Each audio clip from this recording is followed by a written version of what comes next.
Crime is a hot button issue in this year's midterms, taking center stage in political ads for both parties. From defunding our police to releasing predators, Mandela Barnes is a threat to Wisconsin families. Mandela doesn't want to defund the police. He's very supportive of law enforcement.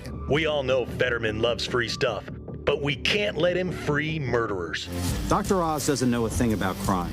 He only knows how to help himself.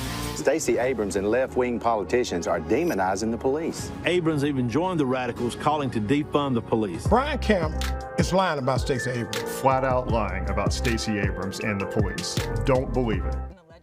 Well, this issue is clearly being politically weaponized.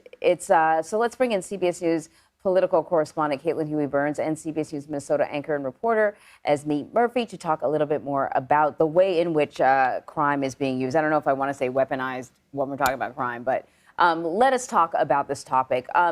It's been a heated topic when it comes to recent debates as well. I want to play a little bit of sound from Pennsylvania's Senate candidates, John Fetterman and Dr. Oz, clashing over that very topic in last week.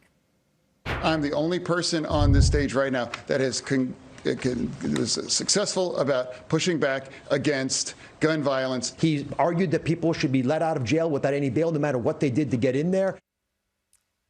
Okay, Caitlin, I want to start with you. What has driven crime sort of to the forefront when it comes to these issues? And I'm also curious if it's at the forefront across the country.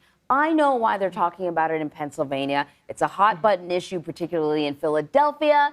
These, large cities can really sway the way a state goes. So are you seeing this happen across the country, and why is it happening in the places that it is? Yeah, Anne-Marie, that's a really good point. And we are seeing it resonate as among the top issues for voters. In our polling, it's often the economy and inflation are the top concerns, but also crime is ranked pretty high up there. And we're seeing it in states across the country. And part of it is that we have seen a rise in crime in various places across the country since the COVID-19 pandemic, and those numbers have kind of continued on.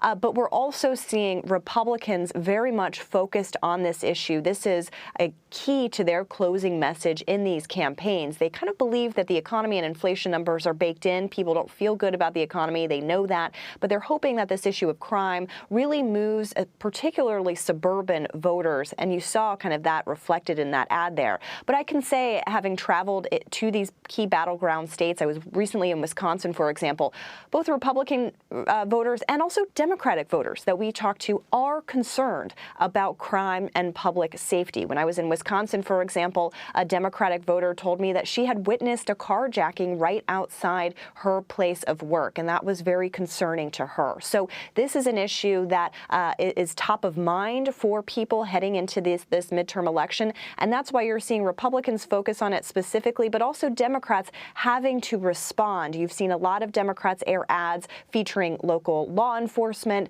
sheriffs, touting endorsements from local law enforcement as well to kind of beef up their credentials on this topic. So, Esme, we're going to bring you in, too. But, Caitlin, let me just ask you really quickly. Republican candidates are attempting to paint Democrats as soft on crime. Is that resonating with voters?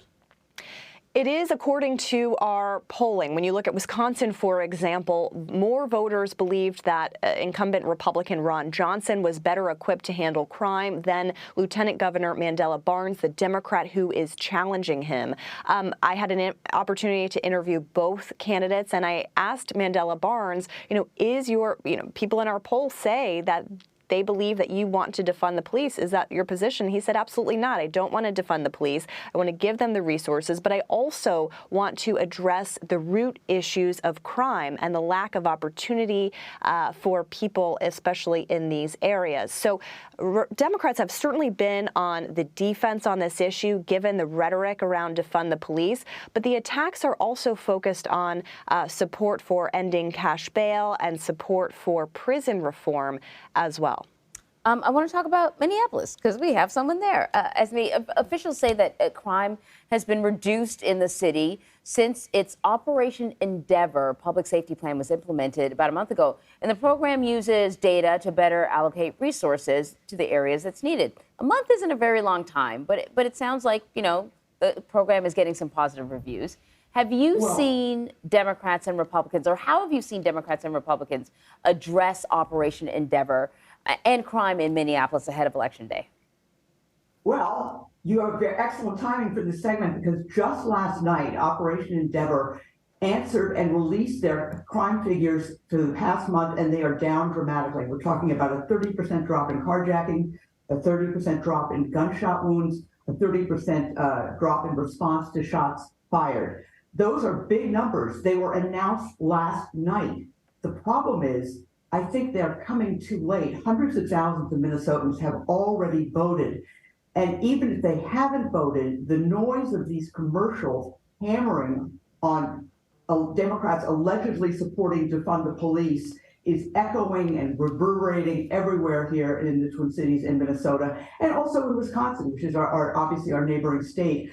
The issue here is that defunding the police, that movement or that cry started here just days after George Floyd was killed, and every single Democratic incumbent, every single Democratic candidate is being hammered with it, even if they didn't support it.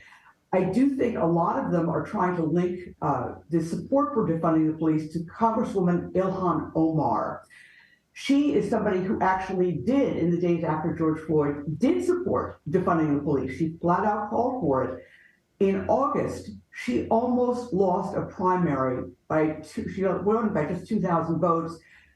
2 years ago, she had won that primary by over 20%. So there is a real consequence towards people who actually do support defunding the police, even though they're a tiny minority of Democrats. And the Republicans, I think, are having some success in trying to paint this broad brushstroke of all Democrats in some way supporting it. And that's just not the case. So, Caitlin, according to a new CBS News Battleground Tracker poll, 53% of likely voters believe if Democrats win, they will try to cut police funding. We saw these claims made in Republican political ads we played earlier. Give us an understanding for our audience what the truth is on the stance that Democratic candidates are taking on police funding. Yeah, Vlad, that's a really good point. And we saw a few weeks ago, Democrats in Congress work to pass legislation in the House, and it's going over to the Senate, to fund police departments. And this was very much a response to the onslaught of attacks. Esme is right to mention all of the advertising. Ad Impact, a firm that tracks advertising, found that in Wisconsin, over 70% of the ads over the past couple of months have been focused on crime. That's a huge number. But when it comes to defunding the police, this is where there needs to be some accountability on both sides here, because Democrats are arguing, with this messaging bill in the House that, look, we are offering funding for police departments. I actually posed this question to Ron Johnson in Wisconsin a couple of weeks ago. I asked him, would you support that bill in the Senate if it came to you? And he said, where's the money going to come from?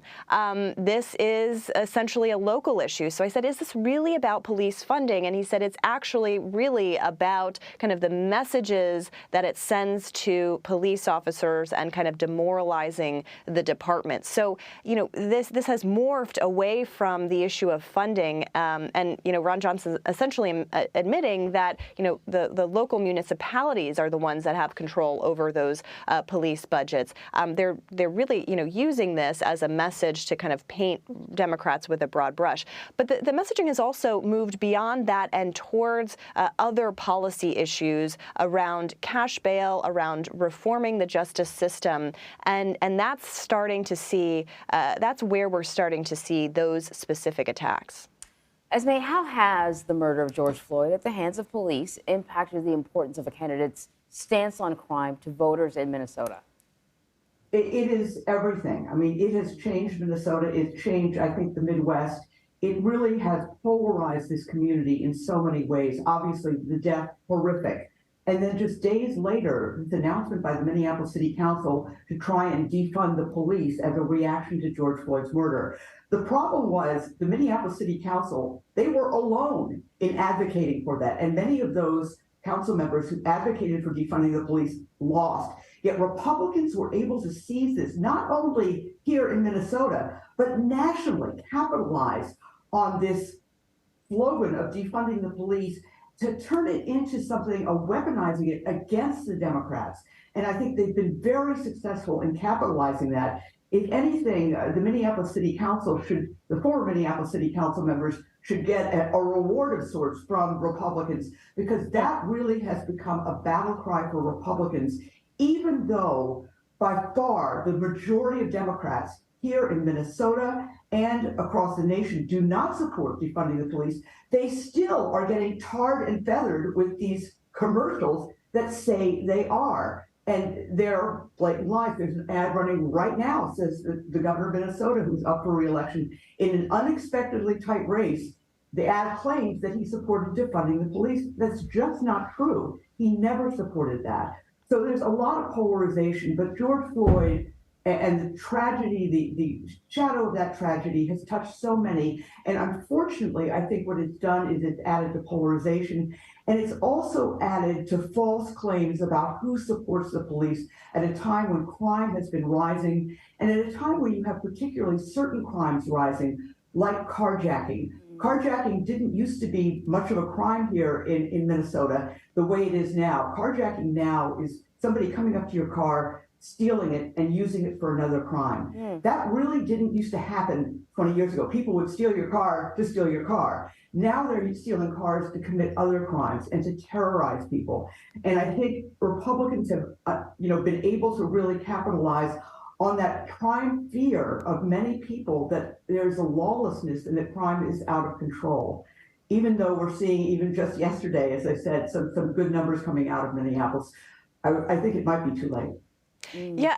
And just to pick up on that really great point, that's why Democrats have had some trouble making their affirmative argument, which is, look, we advocated for reforming gun laws and trying to address gun violence. But the kinds of crimes that people have been focused on are these things like carjackings and other types of crimes. So Democrats are trying to go on the offense here, talking about gun laws and gun reforms. But when you look at the kind of crimes that people are concerned about, that may not exactly match up, although it is still a top concern. Interesting. Yep. Caitlin Huey-Burns and Esme Murphy, thank you both very much. Appreciate it.